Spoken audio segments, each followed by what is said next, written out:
നമസ്കാരം. ക്വസ്റ്റ്യൻ ഫോറത്തിൻ്റെ ഒരു പുതിയ എപ്പിസോഡിലേക്ക് എല്ലാ പ്രിയപ്പെട്ട പ്രേക്ഷകർക്കും സ്വാഗതം.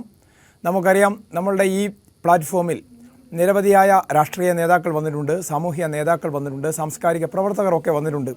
അവരെയൊക്കെ അതീവ സന്തോഷത്തോടെയാണ് നമ്മൾ സ്വാഗതം ചെയ്തിട്ടുള്ളത്. പക്ഷേ ഇന്ന് നമ്മൾ വലിയ സന്തോഷമൊന്നും ഇല്ലാതെയാണ് ഒരു അതിഥിയെ ഈ വേദിയിലേക്ക് സ്വാഗതം ചെയ്യുന്നത്. നമുക്കറിയാം, നാടിൻ്റെ നൊമ്പരമായി മാറിയ മഹാദുരന്തമുണ്ടായ ചൂരൽമല മുണ്ടക്കൈ മഹാദുരന്തത്തിൻ്റെ ഓർമ്മകളിലൂടെയാണ് നമ്മുടെ നാടിപ്പോഴും നീങ്ങിക്കൊണ്ടിരിക്കുന്നത്. ആ ദുരന്തം പേറി ജീവിക്കുന്ന ഒട്ടനേകം ജീവിതങ്ങൾ ഇപ്പോഴുമുണ്ട്. വയനാട് ജില്ലയുടെ പല ഭാഗത്തായി വാടക വീടുകളിൽ അവർ കഴിയുകയാണ്. അവരുടെ പ്രയാസങ്ങൾ കഴിഞ്ഞ ദിവസങ്ങളിലൊക്കെ കലക്ട്രേറ്റിന് മുന്നിലേക്ക് എത്തിക്കുകയും മന്ത്രിയുടെയും കലക്ടറുടെയൊക്കെ മുന്നിലേക്ക് എത്തിക്കുകയൊക്കെ ചെയ്തിരുന്നു. മാധ്യമങ്ങളിലൂടെ നമ്മളും ഈ വിവരങ്ങളൊക്കെ എന്നും അറിയുന്നതാണ്. ഇപ്പോഴും അവരുടെ പ്രശ്നങ്ങളൊന്നും തീർന്നിട്ടില്ല. എന്താണ് അവർ അനുഭവിക്കുന്ന പ്രശ്നങ്ങൾ, എന്താണ് അവരുടെ ആ പ്രശ്നങ്ങൾക്ക് പരിഹാരം അധികൃതർ കാണേണ്ടത് എന്നറിയാനാണ് ദുരന്തബാധിതരിൽ നിന്നൊരാൾ, കർമ്മസമിതികളിൽപ്പെട്ട ജനശബ്ദം ആക്ഷൻ കമ്മിറ്റിയുടെ കൺവീനറായിട്ടുള്ള ശ്രീ ഷാജിമോൻ ചൂരൽമലയാണ് ഇന്ന് എന്നോടൊപ്പമുള്ള അതിഥി. ഇപ്പോൾ കുറേ സമരങ്ങൾ നമ്മൾ ചെയ്തു, ഒടുവിൽ മന്ത്രിയെയും കണ്ടു. മന്ത്രി കുറേ പ്രഖ്യാപനങ്ങൾ നടത്തുകയും ചെയ്തിട്ടുണ്ട്. അവസാനം ലിസ്റ്റ് പുനഃപരിഷ്കരിച്ച് ഇറക്കുകയും ചെയ്തിട്ടുണ്ട്. ഇപ്പോൾ ദുരിതബാധിതരെ സംബന്ധിച്ച് ഒരു ആശ്വാസം ഉണ്ടോ? ദുരിതബാധിതരെ സംബന്ധിച്ച് ആശ്വാസം ഉണ്ടാകണമെങ്കിൽ നിർമ്മാണ പ്രവർത്തനങ്ങൾ തുടങ്ങണം. അത് ലിസ്റ്റ് പ്രഖ്യാപിച്ചു എന്നുള്ളത് കൊണ്ട് പരിഹാരമാകുന്നില്ലല്ലോ. നിർമ്മാണ പ്രവർത്തനങ്ങൾ തുടങ്ങണം. തറക്കല്ലിടെന്ന് പറയുന്നത് അടുത്ത 25-ന് തറക്കല്ലിടെന്ന് പറയുന്നത്, അതിലാണ് പ്രതീക്ഷ. 27-ന് മന്ത്രി ഞങ്ങളോട് ഒരു കാര്യം, മന്ത്രിയുടെ സമീപനത്തിൽ ഞങ്ങൾക്ക് സന്തോഷമുള്ളത്, മന്ത്രി ഞങ്ങളോട് പറഞ്ഞു, നിങ്ങൾ കൃത്യമായിട്ട് നിങ്ങളുടെ ആവശ്യങ്ങൾ, ഇനിയിപ്പോൾ ഇതിലുള്ള ആവശ്യങ്ങൾ കൃത്യമായിട്ട് സ്പെസിഫൈ ചെയ്ത് ഓരോന്നായിട്ട് കൃത്യമായിട്ട് എനിക്ക് കൂടി പഠിക്കാവുന്ന രീതിയിൽ, കാരണം ഞാൻ വിട്ടുപോയ ചില കാര്യങ്ങളുണ്ടാവും, അതുകൂടി എനിക്ക് മനസ്സിലാക്കാവുന്ന രീതിയിൽ എഴുതിയിട്ട് എന്നെ നേരിട്ട് നിങ്ങൾ വന്ന് കാണണമെന്ന് ഞങ്ങളോട് ആക്ഷൻ കൗൺസിൽ ഭാരവാഹികളോട് പറഞ്ഞിട്ടുണ്ട്. ഞങ്ങൾ അതിൻ്റെ ഒരു പണിപ്പുരയിലാണ്. അത് സമഗ്രമായിട്ട് അത് കൊടുക്കണം, അദ്ദേഹത്തെ ബോധ്യപ്പെടുത്തണം ചില കാര്യങ്ങളെന്നാണ് ഞങ്ങൾ പറയുന്നത്. പിന്നെ പ്രത്യേകിച്ച് നിങ്ങളുടെ ഒരു പ്രധാനപ്പെട്ട ആവശ്യമെന്ന് പറയുന്നത് മുഴുവൻ ദുരിതബാധിതരെയും 10, 11, 12 മുഴുവൻ ദുരിതബാധിതരെയും ഉൾപ്പെടുത്തണം എന്നുള്ളതായിരുന്നല്ലോ. ആ ആവശ്യം പൂർണ്ണമായിട്ട് അംഗീകരിക്കപ്പെട്ടോ? അല്ല, അദ്ദേഹം പറഞ്ഞു അതിന് ഞങ്ങൾ അങ്ങനെ പൂർണ്ണമായിട്ട് ഉൾപ്പെടുത്തുക എന്ന് പറയുമ്പോൾ അത് ഈ പുനരധിവാസ ഇതിൽ ഉൾപ്പെടുത്തുക എന്നുള്ളതല്ല ഞങ്ങൾ ഉദ്ദേശിച്ചത്. അത് വളരെ തെറ്റിദ്ധരിപ്പിക്കപ്പെട്ട ഒരു നിലപാടായിരുന്നു ഞങ്ങളുടേത്. അതെനിക്ക് പറയാൻ നിങ്ങളൊരു അവസരം നൽകിയതിൽ ഞാൻ നിങ്ങളോട് നന്ദി പറയണം ആദ്യം. കാരണം ഒരു വളരെ തെറ്റിദ്ധരിപ്പിക്കപ്പെട്ട ഒരു നിലപാടാണ്. ഞങ്ങളെക്കുറിച്ച് തെറ്റിദ്ധാരണ പടർത്താൻ പലരും ശ്രമിച്ചിരുന്നു. പല ആളുകളുടെ അവിടെയുള്ള എല്ലാ ആളുകളെയും ഈ പുനരധിവാസത്തിൽ ഉൾപ്പെടുത്തണം എന്നുള്ളതായിരുന്നു ഞങ്ങളുടെ വാഗ്ദാനം. അതുകൊണ്ട് ഞങ്ങൾ അതിനെ തടസ്സപ്പെടുത്തുകയാണെന്നുള്ളൊരു നിലപാട് ഇല്ലെങ്കിൽ ഒരു പ്രചരണം നടന്നിരുന്നു. വാസ്തവത്തിൽ അതല്ല. ഞങ്ങൾ പറയുന്നത്, ഈ എല്ലാം നഷ്ടപ്പെട്ട ആളുകളുണ്ട്. ഏകദേശം ഡയറക്റ്റ് ഹിറ്റായിട്ടുള്ള വീടുകൾ പോയി, നമ്മളെ വസ്തുവകകൾ പോയി, കുടുംബത്തിലെ അംഗങ്ങൾ പോയി, അവരെ പുനരധിവസിക്കാനുള്ള കൃത്യമായിട്ടുള്ള പാക്കേജ് തയ്യാറാക്കുക. ആ പാക്കേജ് തയ്യാറാക്കിയതിന് ശേഷം അവരെ പുനരധിവസിപ്പിക്കുക. അതുപോലെ തന്നെ ഭീഷണിയുള്ള, അതായത് ഇനിയിപ്പോൾ ഈ വരുന്ന മഴയത്ത് പോയി അവിടെ പോയി താമസിക്കാൻ കഴിയാത്ത അത്യന്തം ഭീഷണിയുള്ള പ്രദേശങ്ങളിലെ ആളുകളെ അവരെയും പരിഗണിക്കുക. അതിനുശേഷം ഞങ്ങൾ പറഞ്ഞിരുന്നു, കൃത്യമായിട്ടുള്ളൊരു പഠനം നടത്തണം ആ മേഖലയിൽ.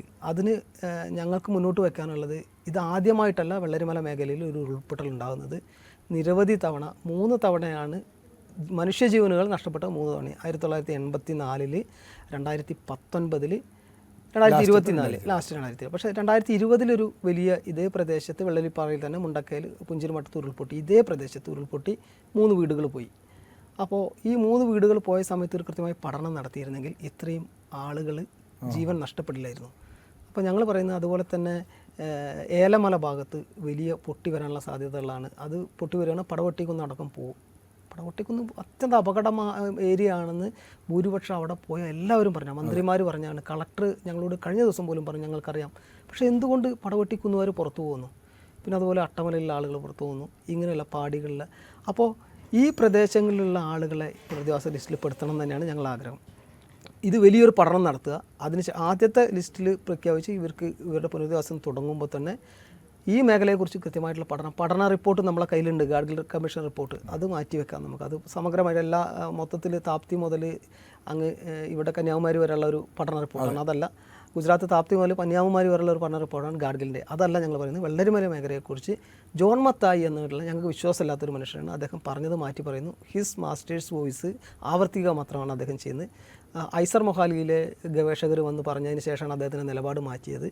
അപ്പോൾ ഒരു വലിയൊരു പഠനം നടത്തിക്കൊണ്ട് ആ പ്രദേശത്തെ ഇനി അപകട സാധ്യതയുള്ള പ്രദേശങ്ങളിൽ താമസിക്കുന്ന ആളുകൾക്ക് മറ്റൊരു പാക്കേജ് ഞങ്ങൾ മന്ത്രിയോട് പറഞ്ഞു. മന്ത്രിയോട് പറഞ്ഞു, ഞങ്ങൾ വലിയ ആവശ്യങ്ങൾ പറയുന്നില്ല, അവർക്കൊരു വീട് വെക്കാനും സ്ഥലം വാങ്ങിക്കാനുള്ള പൈസ നിങ്ങൾ കൊടുത്താൽ മതി.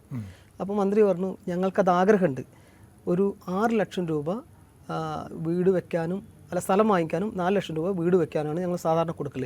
അത് പോരാ, കുറച്ചുകൂടി കൂട്ടിക്കൊണ്ട് ഈ പാവങ്ങളെ അവിടെ നിന്ന് മാറ്റണമെന്ന് ഞങ്ങൾക്കും ആഗ്രഹമുണ്ട്. ഞങ്ങൾ അതിനെക്കുറിച്ച് ആലോചിക്കുന്നുണ്ടെന്ന് പറഞ്ഞു. സത്യം പറയുകയാണെങ്കിൽ ഞങ്ങൾക്ക് മന്ത്രിയോട് അതിരറ്റ ബഹുമാനം തോന്നി ആ വാക്കിൽ, ഞങ്ങൾ ചിന്തിക്കുന്ന പോലെ. പക്ഷെ അത് പ്രാവർത്തികമാകുമോ എന്നുള്ളതാണ് നമുക്ക്. അതെ. അപ്പോൾ ഇതിൽ എനിക്ക് നിങ്ങൾ മാധ്യമപ്രവർത്തകരടക്കം പറയാനുള്ളത്, ഒരു പ്രചരണം നടക്കുന്നത് വെച്ചാൽ ഈ എല്ലാവരെയും പുനരധിവസിപ്പിക്കണം എന്ന് പറഞ്ഞത് ഞങ്ങൾ മുടക്കുകയാണെന്നുള്ള ജനശബ്ദ ആക്ഷൻ കൗൺസിലിനെതിരെ ഒരു പ്രചരണം നടക്കുന്നുണ്ട്. ഞങ്ങൾക്ക് അങ്ങനെ ഒരു ആഗ്രഹമില്ല. ഞങ്ങൾ പറയുന്നത് ഇപ്പോൾ എല്ലാം നഷ്ടപ്പെട്ട കുറേ ആളുകളുണ്ട്. എല്ലാം നഷ്ടപ്പെട്ട, അവർക്കിനി ജീവിതം എന്താണെന്ന് പോലും മുന്നോട്ട് പോകാൻ കഴിയാത്ത ആ ആളുകളെ അടിയന്തിരമായി പുനരധിവസിപ്പിക്കുക. അതിനുശേഷം അതേ തീവ്രതയോടുകൂടി തന്നെ ആ പ്രദേശത്തെ ഇനി ഭാവിയിൽ ഒരു മനുഷ്യജീവൻ നഷ്ടപ്പെടാനാകാത്ത വിധം പഠനം നടത്തി അവർക്കും കൂടി ഒരു പുനരധിവാസ പാക്കേജ് തയ്യാറാക്കുക. ഇതായിരുന്നു നിങ്ങളുടെ ആവശ്യം. ഇതാണ് ഞങ്ങളുടെ ആവശ്യം. പിന്നെ പല ആവശ്യങ്ങളിൽ ഒന്ന്, ഇപ്പോൾ മാനദണ്ഡങ്ങളിലുള്ള മാറ്റം, ചില മാനദണ്ഡങ്ങൾ കൊണ്ട് ചിലരൊക്കെ പുറത്തു പോയ, അതായത് പെൺമക്കളെ കെട്ടിച്ചയച്ചതിൻ്റെ പേരിലും അങ്ങനെയുള്ള, അതിൻ്റെ കാര്യത്തിൽ എന്തെങ്കിലും അനുഭവപൂർവമായ തീരുമാനം വന്നിട്ടുണ്ടോ? ഞങ്ങൾ മന്ത്രിയോട് പറഞ്ഞു. മന്ത്രിയോട് 2 കാര്യത്തിൽ ഇക്കാര്യം പറഞ്ഞു. ഒന്നാമത് പെൺകുട്ടികൾ, നമ്മൾ സ്ത്രീ ശാക്തീകരണത്തെക്കുറിച്ചൊക്കെ വലിയ വായിൽ പറയുന്നൊരു സർക്കാരാണ് നമ്മളുടെ. ആ സർക്കാർ തന്നെ പെൺകുട്ടികൾ വിവാഹിതരായി എന്ന് പറയുമ്പോൾ മാറ്റി നിർത്തുകയാണ് അവരെ. അച്ഛൻ മരിച്ച്, അമ്മ മരിച്ച്. ഇപ്പോൾ ശില്പ എന്ന് പറയുന്ന ഒരു കുട്ടിയുടെ അനുഭവം ഞാൻ ആ കുട്ടിയെ പ്രത്യേകിച്ച് എടുത്ത് പറയാം. അതുപോലെ ഒരുപാട് ശില്പമാരാണ്. നമ്മൾ ഇന്നലെ വയനാട് വിഷൻ രാമസ്വാമിൻ്റെ മക്കളുടെ കാര്യം എടുത്തിരുന്നു, കണ്ടിട്ട്. അതാണ് നിങ്ങൾ ഞങ്ങളുടെ ഈ വികാരം പ്രതിഫലിപ്പിക്കുന്നതിൽ ഞാൻ നന്ദി പറയുകയാണ്. ശില്പ എന്ന് പറഞ്ഞൊരു കുട്ടിയുണ്ട് അവിടെ. ആ കുട്ടിയുടെ അച്ഛൻ, അമ്മ, അനുജൻ, അച്ഛമ്മ, പിന്നെ അവരുടെ വലിയച്ഛൻ, ചെറിയച്ഛൻ, അങ്ങനെ എല്ലാവരും പോയി. ആ കുട്ടി മാത്രം ഒറ്റയ്ക്ക്. ആ കുട്ടി മാത്രമാണ് ഒറ്റയ്ക്ക്. പിന്നെ അകന്ന ബന്ധുക്കളാണ് ആ കുട്ടിക്കുള്ളത്. നിങ്ങൾ മനസ്സിലാക്കണം. അകന്ന ബന്ധുക്കളെന്നല്ല, അങ്ങനെ കറക്റ്റ് ക്ലോസ് റിലേഷനായിട്ടുള്ള, അതായത് കസിൻസ്, അങ്ങനെയുള്ള ബന്ധുക്കളാണ് അവർക്കുള്ളത്. അപ്പോൾ ആ കുട്ടി പുനരധിവാസ ലിസ്റ്റിൽ നിന്ന് പുറത്താണ്. അതിന് കാരണമായി പറയുന്നത് ആ കുട്ടി വിവാഹം ചെയ്ത അയച്ച വീട്ടിൽ അവർക്ക് വീടുണ്ടെന്ന്. നാളെ വിവാഹം ഞാൻ അങ്ങനെ സംഭവിക്കാതിരിക്കട്ടെ, ഞാനൊരു ഉദാഹരണമായിട്ട് പറയുകയാണ്. വിവാഹം എന്നുള്ളതൊരു കോൺട്രാക്റ്റ്, 2 വ്യക്തികൾ തമ്മിലൊരു കോൺട്രാക്റ്റാണ് വിവാഹം. ഈ വിവാഹം ഇന്ന് ഇപ്പോൾ എൻ്റെ ഭാര്യ ആയിരിക്കുന്ന ആൾ നാളെ എൻ്റെ മുൻഭാര്യ ആകാം, അല്ല, ഞാനത് പറയുകയാണ്. അങ്ങനെ ഒരിക്കലും സംഭവിക്കാതിരിക്കട്ടെ. ഒരു സ്ത്രീക്കും അത്തരം ഒരു സാഹചര്യം വന്നാൽ ഇത്തരം മാനദണ്ഡങ്ങൾ പറയുമ്പോൾ അവർ തെരുവിലിറങ്ങി നിൽക്കേണ്ട ഒരു അവസ്ഥ വരില്ലേ? അതെ. അവരെ എല്ലാവരെയും ചേർത്ത് പിടിക്കാൻ ഒരിക്കലും ഒരു സ്ത്രീ ഒറ്റപ്പെടാതിരിക്കട്ടെ. പക്ഷേ അത്തരം ഒരു അവസ്ഥ വരികയാണ്. ഒരു സ്ത്രീ, ആ സ്ത്രീ ഇല്ലെങ്കിൽ ആ ഒരു പെൺകുട്ടി, ആ പെൺകുട്ടിക്ക് എൻ്റെ അച്ഛൻ്റേതെന്ന് പറയാൻ ആ മനുഷ്യനെ എനിക്ക് നന്നായിട്ട് അറിയാം. എൻ്റെ ഒരു കൂടപ്പിറപ്പിനെ പോലെയാണ്. അധ്വാനിച്ച് ജീവിച്ച് അദ്ദേഹം ഉണ്ടായിരുന്നെങ്കിൽ മകനും മകൾക്കും തുല്യമായി വീതിക്കുമായിരുന്നു. ആ സ്വത്താണ് ഒരു നിമിഷം കൊണ്ടില്ലാതായത്. അദ്ദേഹം ആ പെൺകുട്ടിക്ക് ഒരു സംരക്ഷണ വലയം ഒരുക്കാൻ അച്ഛനും അമ്മയും ഇന്നില്ല. അച്ഛൻ്റേതെന്ന് പറയാൻ ഒന്നുമില്ലാതായി. അപ്പോൾ അത് അവർക്ക് ലഭിക്കണ്ടേ? അർഹതയുണ്ടല്ലോ. അവരെ സ്ത്രീയാണ് വിവാഹം കഴിഞ്ഞു പോയി എന്ന് പറഞ്ഞ് മാറ്റി നിർത്തുന്നതിൽ സ്ത്രീ ശാക്തീകരണത്തെക്കുറിച്ച് വലിയ വായിൽ പറയുന്ന, രാത്രി യാത്രകൾ നടത്തുന്ന വലിയ ഫെമിനിസം എന്ത് പറയുന്നു, നമ്മളുടെ ഈ ട്രാൻസ്ജെൻഡേഴ്സിൻ്റെ പ്രശ്നങ്ങളിൽ പോലും വലിയ ശ്രദ്ധ കൊടുക്കുന്ന ഒരു സർക്കാർ. ആ സർക്കാർ ഈ സ്ത്രീകളുടെ പ്രശ്നം അത് അങ്ങനെ ഏറ്റെടുക്കണ്ടേ? രണ്ടാമത്തെ ഒരു വിഷയം, അതൊരു വിഷയം. അത് എന്താണ് അവസാനം പറഞ്ഞത്? എന്താണ് മാനദണ്ഡം മാറ്റം? മന്ത്രി അത് പറഞ്ഞു, നിലവിലെ മാനദണ്ഡത്തിൽ ഇങ്ങനെയാണ്, അതിനെക്കുറിച്ച് ഞങ്ങൾ ആലോചിക്കണം. ആ മാനദണ്ഡം മാറ്റം വരുത്തിയാൽ അവരെ ഉൾപ്പെടുത്താൻ സാധിക്കുന്നത്. ആ മാനദണ്ഡം മാറ്റം വരുത്തണം എന്നുള്ളത് തന്നെയാണ് രണ്ടാമതൊരു കാര്യം. അത് ഞങ്ങൾ ആവശ്യപ്പെടുന്ന ആ മാനദണ്ഡം മാറ്റം വരുത്തണം എന്നാണ്. രണ്ടാമത് എനിക്ക് പറയാനുള്ളത്, നമ്മളുടെ തൊഴിലാളികൾ, തോട്ടം തൊഴിലാളികളുടെ കാര്യം, എസ്റ്റേറ്റ് പാടികളിൽ, അത് ഗവൺമെൻറ് നമ്മൾ ആവശ്യപ്പെട്ടതല്ല. ഗവൺമെൻറ് പറഞ്ഞ പാടികളിലെ തോട്ടം തൊഴിലാളികളെ, എൻ്റെ മണ്ണിൻ്റെ അവസ്ഥ, ചൂരൽമല വെള്ളരിമല മേഖലയുടെ ഒരു അവസ്ഥ നിങ്ങൾക്കറിയാം. ചെങ്കൊടി പാറിയ മണ്ണാണത്. ഞാനത് എടുത്ത് പറയുകയാണ്. അങ്ങനെ ഒരു പാർട്ടി ഗ്രാമം പോലുള്ള അത്രയും തോട്ടം തൊഴിലാളികൾ അങ്ങേയറ്റം വിശ്വസിക്കുന്ന ഒരു പ്രസ്ഥാനം അവരാണെന്ന് കേരളം ഭരിക്കുന്നത്. അതുകൊണ്ട് തന്നെ തൊഴിലാളികളുടെ പേരിൽ ഭരിക്കുന്ന ഒരു പ്രസ്ഥാനം, ആ തൊഴിലാളികളെ എങ്ങനെയാണ് ആ കുറേ തൊഴിലാളികളില്ലെങ്കിൽ കുറേ സാധാരണക്കാർ എസ്റ്റേറ്റ് പാടികളിൽ വാടകയ്ക്ക് താമസിക്കേണ്ട ഗതികേട് വന്നു എന്ന് നമ്മൾ ചിന്തിക്കുമ്പോൾ നമുക്കൊരു ഭയങ്കര ദയനീയമായിട്ടുള്ളൊരു കഥയുണ്ട്. അതായത് ഒരു തോട്ടം തൊഴിലാളി അച്ഛനും അമ്മയും അവിടെ ജോലി ചെയ്യുന്നു. അവർ ആയുഷ്കാലം മുഴുവൻ അധ്വാനിച്ച് അവർക്കൊരു 5-10 സെൻറ്റ് വാങ്ങിക്കാൻ കഴിയും. പണ്ടത്തെ കാലത്ത് അവർക്കൊരു 3-4 മക്കളുണ്ട്. എപ്പോഴാണ് ഒരു കുട്ടി 2 കുട്ടിയാകുന്നത്? 4-5 എൻ്റെ കുടുംബത്തിൽ ഞങ്ങൾ 6 മക്കളാണ്. അപ്പോൾ എല്ലാവർക്കും ജീവിതത്തിൽ വിജയിക്കാൻ പറ്റിയെന്ന് സാധിക്കില്ല. ഇളയ മകന് ചിലപ്പോൾ വീട് കിട്ടാം, ഇല്ലെങ്കിൽ മൂത്ത മകന് വീട് കിട്ടാം, ഇല്ലെങ്കിൽ മൂത്ത മകൾക്ക് കിട്ടാം. എങ്കിലും ബാക്കിയുള്ള മക്കൾ സ്വന്തമായിട്ട് കണ്ടെത്തേണ്ടി വരും. അപ്പോൾ ഇവരെന്ത് ചെയ്യും? ഇവർക്ക് ജീവിതത്തിൽ അങ്ങനെ വിജയിക്കാൻ കഴിയാത്ത, ചിലപ്പോൾ 5 മക്കളുണ്ടെങ്കിൽ ചിലപ്പോൾ 2-3 പേര് വിജയിക്കും, മറ്റുള്ളവർ പരാജയപ്പെടും. ഈ ആളുകൾ വീണ്ടും അവരുടെ ആശ്രയ കേന്ദ്രമായിട്ടുള്ള ഒരു 100-500 രൂപയൊക്കെ വാടകയ്ക്ക് കൊടുത്ത് ഇവിടെ താമസിക്കും. പാടിയിൽ തന്നെ പാടിയിൽ താമസിക്കും. അങ്ങനെയുള്ള ആളുകൾ അവരുടെ ജീവിതം അവിടെയാണ്.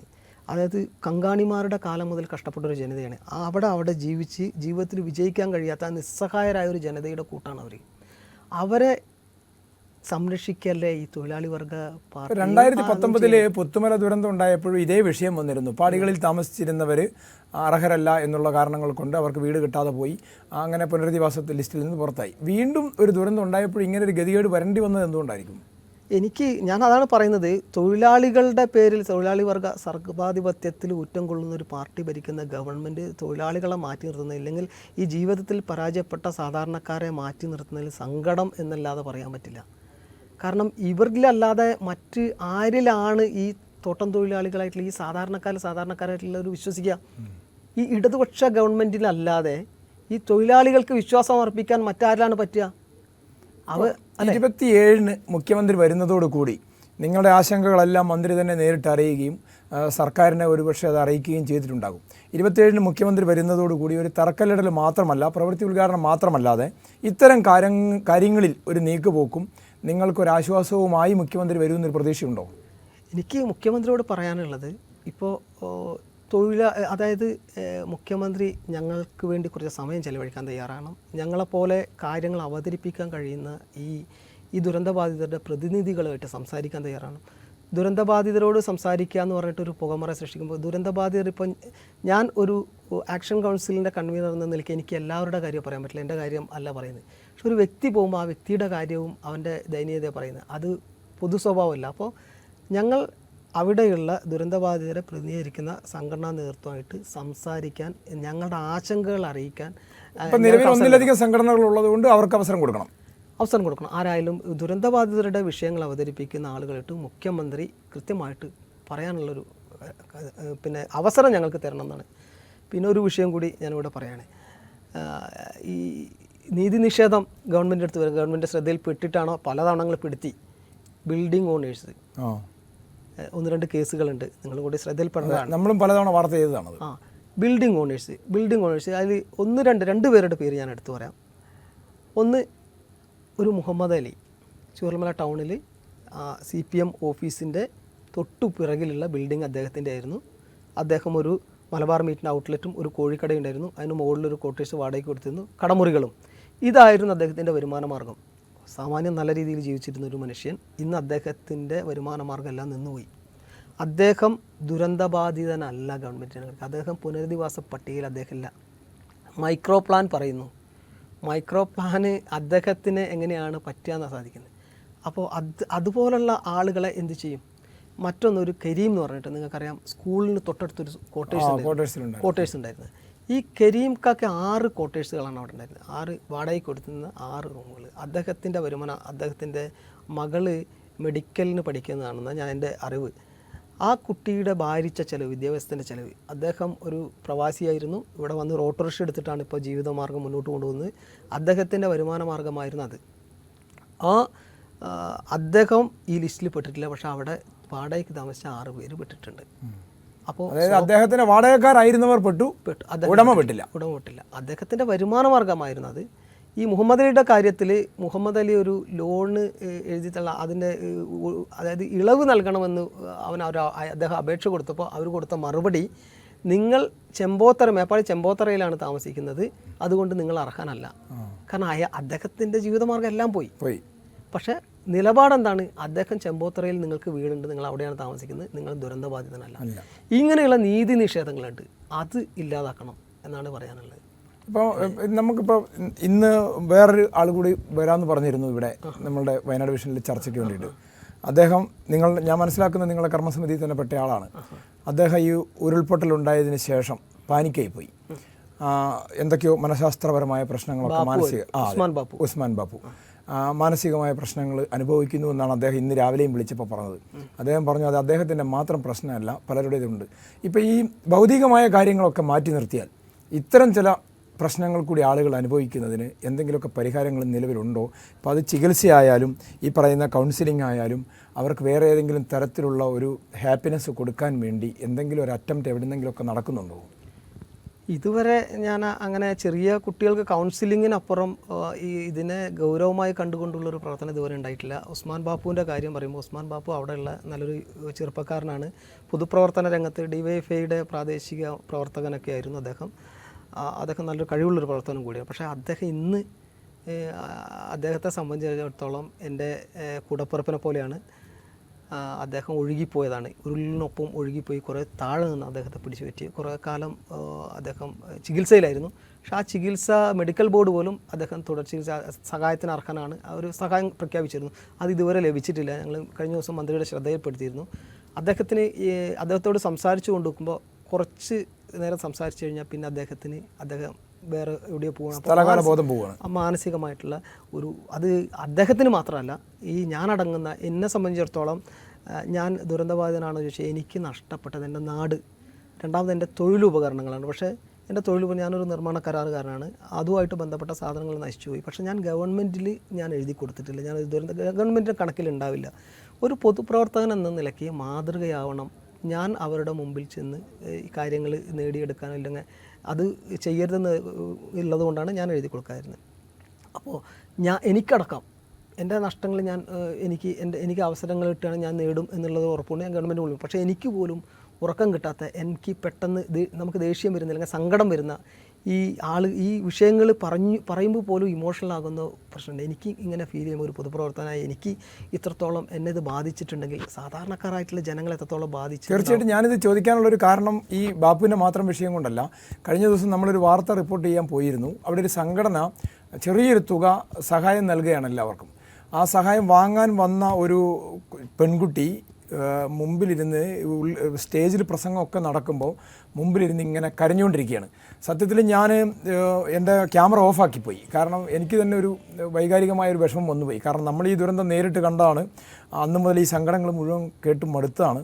പക്ഷേ ഇത് കണ്ടപ്പോൾ വളരെ ഒരു വിഷമം തോന്നി. ഇക്കഴിഞ്ഞ ദിവസത്തെ സംഭവമാണ് ഞാൻ പറയുന്നത്. അപ്പോൾ ഞാൻ ആലോചിച്ച് നോക്കുന്നത്, ഇപ്പോഴും ഈ ദുരന്തത്തിൽ നിന്ന് മാനസികമായി വിട്ടുപോകാത്ത കുറേയേറെ ആളുകളുണ്ട്. അവർക്ക് എന്തായിരിക്കും ഒരു കൈത്താങ്ങാവുന്നത്? ആരായിരിക്കും ഒരു കൈത്താങ്ങാവുക?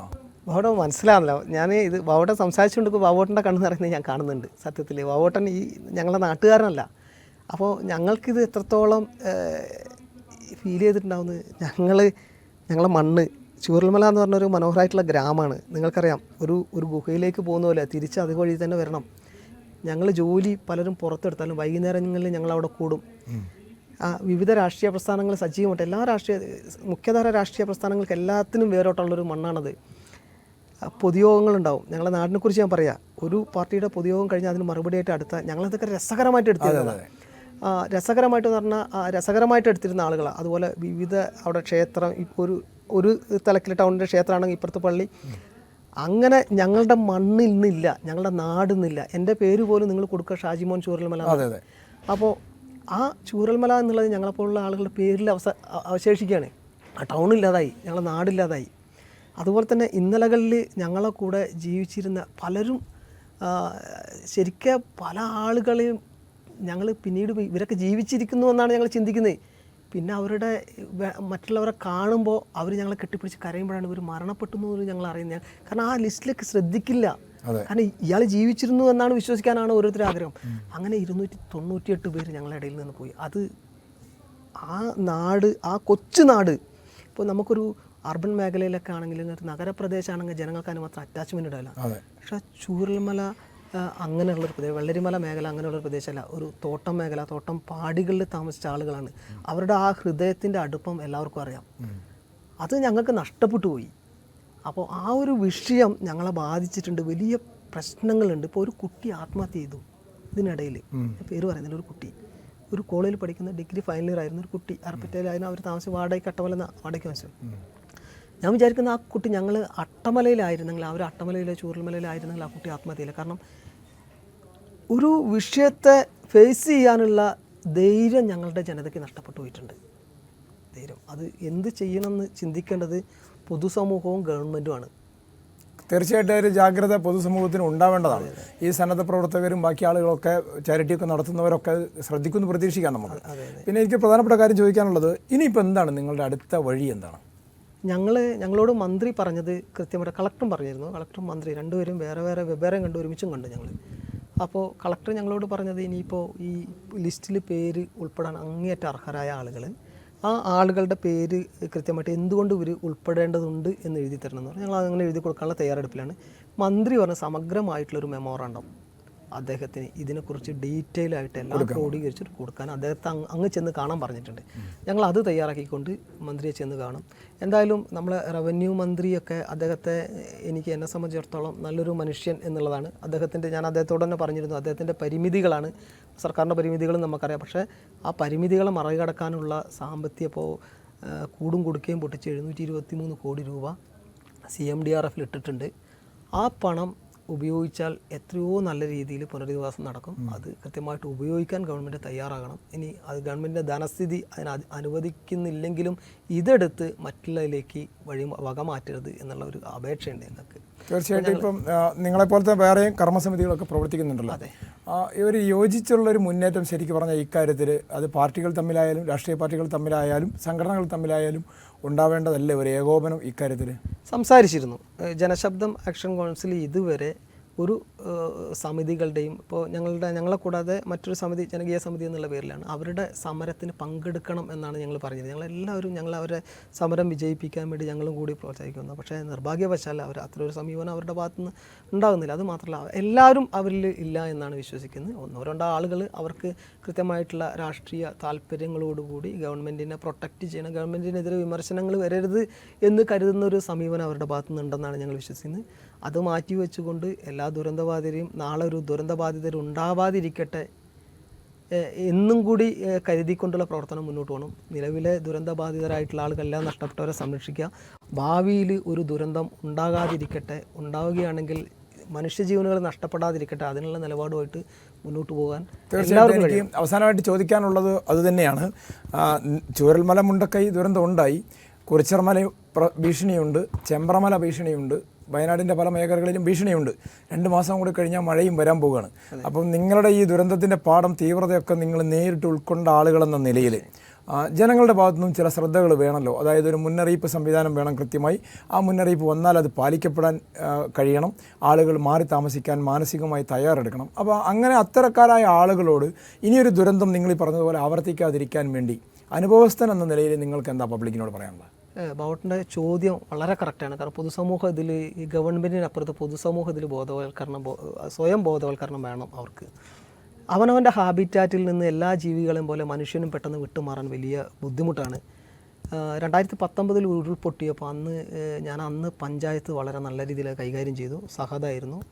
അദ്ദേഹത്തിൻ്റെ വിരുദ്ധ ചേരിയിൽ നിൽക്കുന്ന ആളായിട്ട് പോലും അദ്ദേഹം എന്നെ വിളിച്ചിട്ട് സഹായിക്കണം എന്ന് പറഞ്ഞ് ഞങ്ങളെല്ലാവരും കൂടിയാണ് ആളുകളെ മാറ്റിയിരുന്നത്. ചിലരോട് കയർക്കേണ്ടി പോലും വന്നു.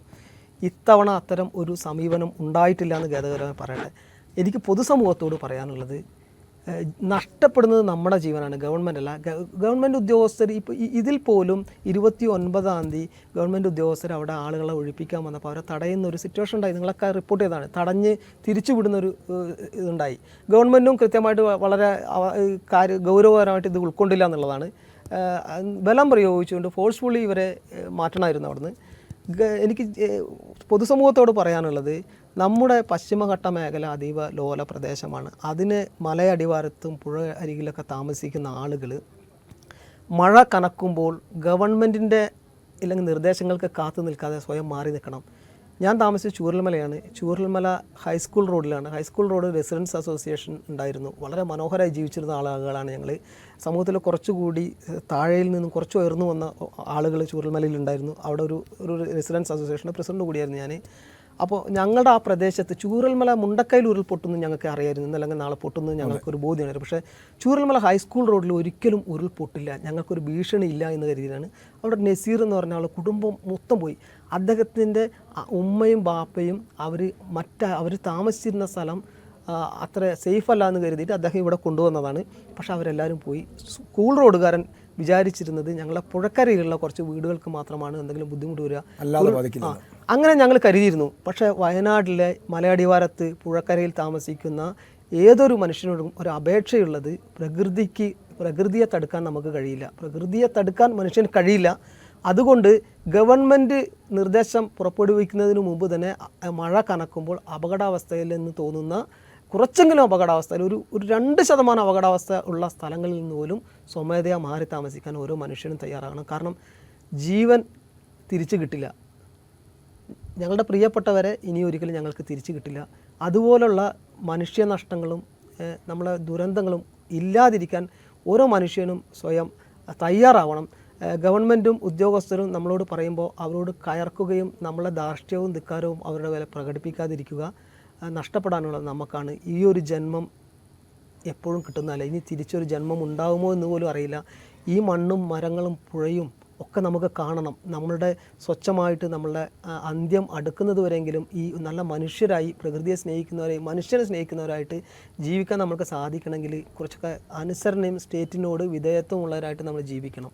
ഇപ്പോൾ ശ്രീ ഷാജിമോൻ പറഞ്ഞതുപോലെ എല്ലാവർക്കും ഒരു ഉത്തരവാദിത്വമുണ്ട്. അതായത് സ്റ്റേറ്റിനെ നമ്മൾ ബഹുമാനിക്കണം, സ്റ്റേറ്റിനെ നമ്മൾ അനുസരിക്കണം, അതോടൊപ്പം തന്നെ പരിസ്ഥിതിയെയും നമ്മൾ സ്നേഹിക്കണം, മനുഷ്യരെയും നമ്മൾ സ്നേഹിക്കണം.